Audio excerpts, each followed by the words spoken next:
हाय। वह एक बड़ा सा कुत्ता था जो मेरा रास्ता रोके खड़ा था। मैं आगे बढ़ा, वह मुझे काटने को झपटा। मैं डर गया। मैंने चाहा कि उससे कन्नी काटते हुए आगे निकल जाऊं। वह मेरा इरादा भाप गया और जोर से चीखा, आ ओ शिकार भाग रहा है। मुझे लगा वह अपने साथी कुत्तों को बुला रहा। मेरा अनुमान सही निकला। 3-4 कुत्ते भौंकते हुए आए। उन्होंने मुझे घेर लिया। मैं बुरी तरह से डर गया। मैंने चीखना चाहा, परंतु मेरे मुख से कोई आवाज़ नहीं निकली। तभी एक नई आवाज़ गूंजी जो बेहद कर्कश तथा डरावनी थी। वह आवाज़ उल्लू की थी। कुत्ते घबराकर 4 कदम पीछे हटे। मैंने भागना चाहा, मेरे पैर आगे ही नहीं बढ़े। वे किसी चीज़ में अटके हुए थे। तभी उल्लू दोबारा चीखा। शायद वह मुझे वहाँ से जल्दी जाने को कह रहा है। मैंने जोरदार झटका देकर अपने पैरों को निकालना चाहा। मैं इस कोशिश में नीचे गिर पड़ा। मेरे दोनों पैर हवा में और सिर भूमि पर था।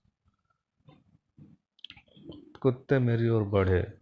मैंने नज़दीक आ चुके कुत्ते को मुक्का मारा। मुक्का उसके कनपट्टी से टकराया। इसी के साथ मुझे जोरदार दर्द हुआ और मेरा सपना टूट गया। मेरे दाएं हाथ की उंगलियों में जोरों से दर्द हो रहा था। वे पलंग के पाए से तब टकराई थी जब मैंने नींद में कुत्ते को मुक्का मारा था। ओफो! बहुत भयानक सपना था। मैंने कहीं पढ़ा है कि नींद के अंतिम चरण में देखा गया स्वप्न सुखद, दुखद अथवा भयानक होता है। इस विचार से मुझे थोड़ी तसल्ली मिली। मेरे पैर चादर में उलझे थे। मैं जमीन पर था। मकान के बाहर कुत्ते सचमुच में भौंक रहे थे। उस समय घड़ी में 12:15 बजा था। मैं बिस्तर पर दोबारा लेटा ही था कि उल्लू चीखा। वह मकान के निकट ही था। उसकी कर्कश बोली से मेरा कलेजा दहल गया। मैंने निश्चय किया कि यदि मैं आज की रात भूतनी से बच गया तो सुबह होते ही मकान खाली कर दूंगा। मैंने भूत से मुकाबला करने का कोई प्रण नहीं किया है जो अपने आराम तथा सुख चैन को दांव पर लगा दूं। कुत्तों के लगातार भौंकने तथा उल्लू के लगातार चीखने से मैं इस निष्कर्ष पर पहुंचा कि प्रेत लीला शुरू होने का वक्त हो चुका है। भगवान जाने आज क्या होगा। तभी वातावरण में एकाएक निस्तंभता छा गई। कुत्ते खामोश हो गए। अचानक बिजली गुल हो गई। मैं पंखा चलने के बावजूद पसीने से तरबतर हो रहा था। अब तो हालत थी और भी खराब हो गई। मैं तौलिए से हवा करने लगा। कुछ मिनट बीते। मुझे किसी स्त्री की आवाज़ सुनाई दी। वह आवाज़ बाहर गली से आई थी। मुझे ऐसा लगा कि कोई स्त्री मुझे आवाज़ दे रही है। मुझे तुरंत मंजरी का ख्याल आया। पुकारने वाली कहीं वही तो नहीं। कुछ क्षण बाद फिर आवाज़ आई, सर ओ सर, जैसी प्रतीत हुई। मैं उठ बैठा। मैंने पैरों को स्लीपर में डाला। ठहरो शोभित, बाहर कोई खतरा हो सकता है। मेरे दिमाग के एक कोने से यह आवाज़ आई। कैसा खतरा? मेरे दिल ने जवाब दिया, कोई खतरा नहीं। यह मंजरी है, कुंजमती नहीं। वह शायद किसी मुसीबत में है या मुझे कुछ बताना चाहती है। दिमाग ने कहा, अभी इस समय शोभित आधी रात को अपरिचित लड़के से मिलना सही नहीं है। किसी ने देख लिया तो बड़ी बदनामी होगी। वह किसी मुसीबत में है और मैं बदनामी से डरकर चुपचाप बैठा रहूं। मेरे दिल ने कहा, यह मुझसे ना होगा। फिर मंजरी ऐसी वैसी लड़की नहीं है। वह एक भली लड़की है। पिछली रात को 2 बजे वह जंगल की ओर से लौटी थी। यह मुझे तब याद नहीं आया था।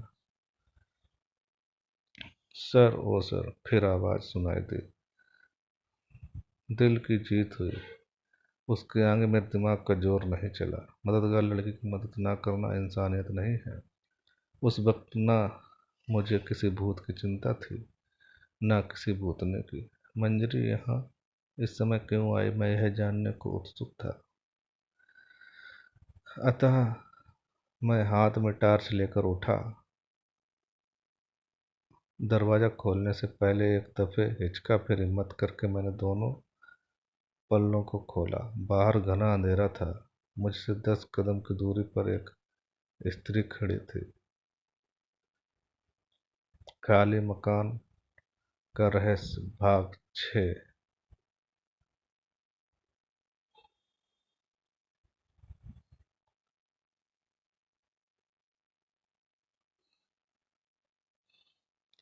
उसकी नज़र सामने वाली पहाड़ी की ओर थी। वह अंधेरे में न जाने क्या देख रही थी।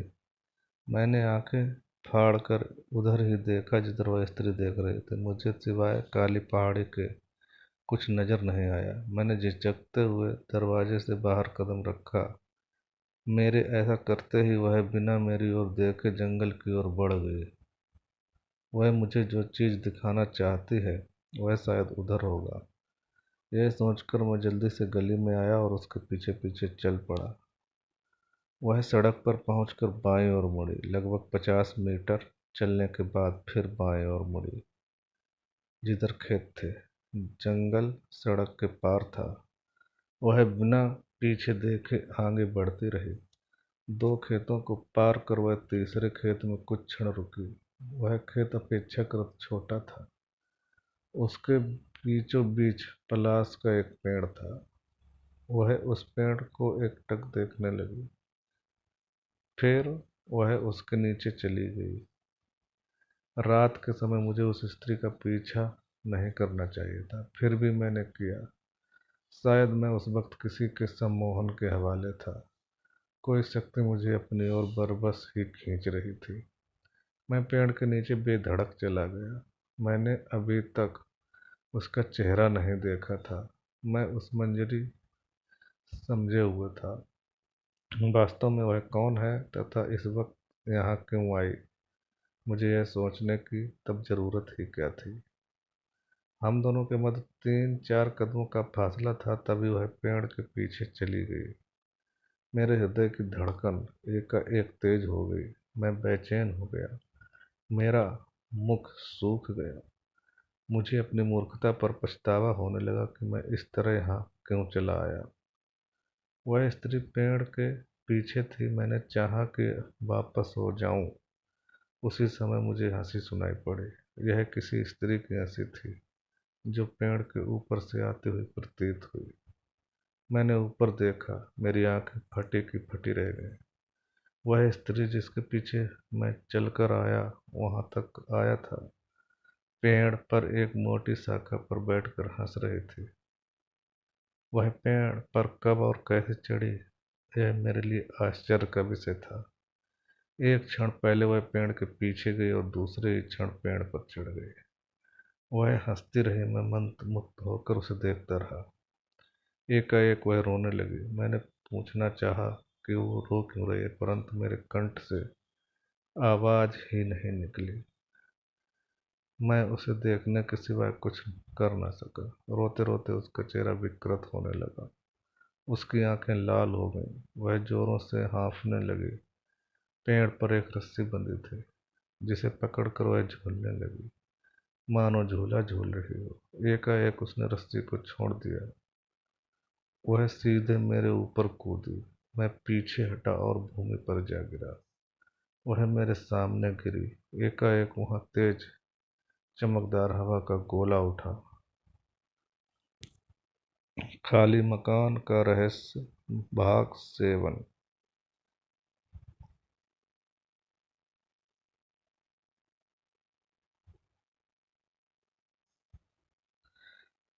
पाठकों से 2 शब्द।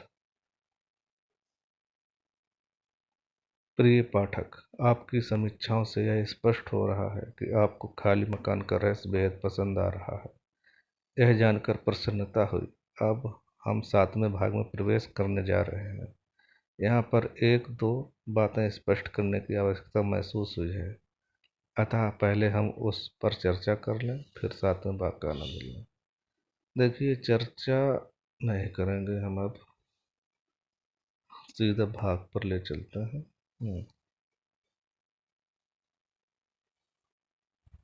वह भयानक औरत जैसे ही ऊपर कूदी, मैं भयभीत होकर पीछे लुढ़क गया।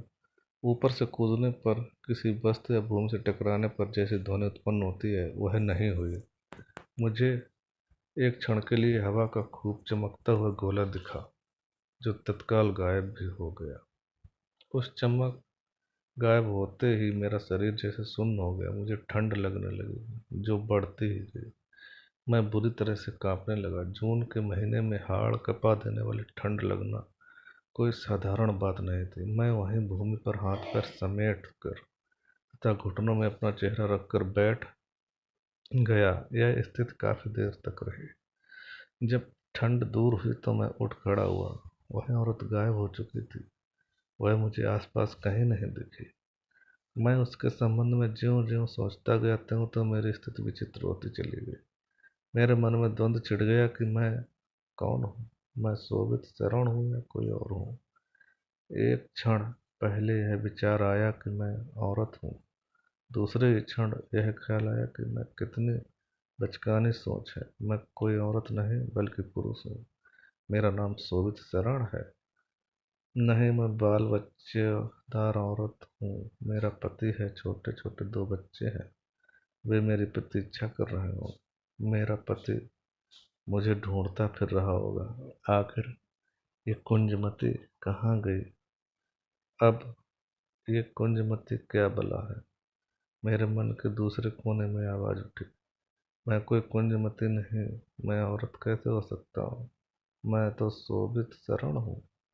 मुझे यह बिल्कुल भी पता नहीं कि यह सब क्या हो रहा था, क्यों तथा कैसे हो रहा था। धीरे धीरे शोभित शरण हारने लगा।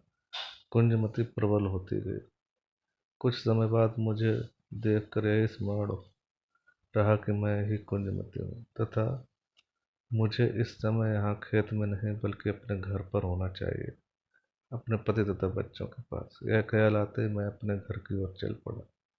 नहीं नहीं, चल पड़ी। सारा गांव भोर की नींद का आनंद ले रहा था। कोई कोई मुर्गा जाग कर दूसरों को जगाने की कुकड़ू की ढेर लगा रहा था। मेरी निगाह कमल के मकान की ओर गई। दरवाजा खुला था और कमल घर पर नहीं था। मुझे गली से ही मकान का भीतरी हिस्सा दिखाई दे गया। ऐसा क्यों हुआ यह मालूम नहीं। मुझे उसके ऊपर बहुत गुस्सा आया, क्योंकि वह दरवाजा खुला छोड़कर नदारद था। मैंने दरवाजा बंद करना चाहा। इसके लिए मुझे उसके पास जाने की जरूरत नहीं हुई। मैंने गली में खड़े खड़े ही हाथ बढ़ाकर दरवाजा बंद कर दिया। यह कैसे संभव हुआ? इधर मेरा ध्यान ही नहीं गया। इसके बाद मैं अपने घर की ओर चली। मेरे घर का दरवाजा बंद था। मेरी आंखें ठोस वस्तु के आर पार देखने में समर्थ थीं। मुझे दरवाजे तथा दीवार के उस तरफ की चीजें स्पष्टतः दिखाई दे रही थी। मैंने देखा कि मर्द जीवनलाल खाट पर मजे से सोया पड़ा है। मेरे बच्चे घर में नहीं थे। न चांदनी थी, न ही सूरज था। मेरा जी घबरा उठा। मेरे बच्चे कहाँ गए? मैं सोच में पड़ गई। एकाएक मेरी निगाह मंजरी के ऊपर गई। वह कलमुही हमारे मकान के पीछे खलिहान में थी। इस समय वह अकेली न थी, उसके साथ करम जला रूपलाल था। वे दोनों वहां अपना मुंह काला कर रहे थे। मुझे उनके ऊपर बहुत गुस्सा आया। मैं उन्हें सबक भी सिखाती, परंतु उस समय मुझे अपने बच्चों की चिंता थी। मैं पहले उन्हें ढूंढना चाहती थी, इसलिए मैंने उनकी ओर से अपना मुख दूसरी ओर फेर लिया। मैंने मंजरी के मकान की ओर देखा। इसके साथ ही मेरी खुशी का ठिकाना न रहा। मेरे दोनों बच्चे वहां सही सलामत थे। पहले मुझे चांदनी दिखाई दी। वह अपनी ताई अर्थात मेरी जेठानी मनमती के साथ उसकी खाट में सोई थी। सूरज तथा मंजरी का भाई नवल दोनों एक साथ दूसरी खाट पर सोए थे। यह देखकर मुझे कुछ अच्छा लगा। थोड़ी देर बाद मुझे थकावट महसूस होने लगी। मैंने चाहा कि कुछ घंटे आराम कर लेना मेरे लिए सही रहेगा। मेरे घर के बाजू में बेर का पेड़ था। अभी बेर फलने का मौसम नहीं था, इसलिए कोई भी मुझे तंग नहीं करेगा। मैंने उसके ऊपर निश्चिंत होकर आराम करने का निश्चय किया। यह सोचकर मैं उसके नीचे गई। मुझे पेड़ पर चढ़ने की जरूरत नहीं हुई, केवल धीरे से उचकने की जरूरत थी। ऐसा करते ही मैं उसकी मोटी डाल पर पहुंच गई। वह डाली धरती से 10-12 फुट की ऊंचाई पर थी। मैं उस पर आराम से लेट गई। पूरब दिशा में जैसे जैसे लालिमा बढ़ती गई, वैसे वैसे मेरी पलकें नींद से भारी हो गई। धीरे धीरे बस्ती में जाग हो गई। लोग अपनी प्रातःकालीन दिनचर्या में जुट गए। सूरज उगने के साथ ही मुझे यह बिल्कुल भी याद न रहा कि कहाँ क्या हो रहा है। मैं नींद की गहराई में खो चुकी थी।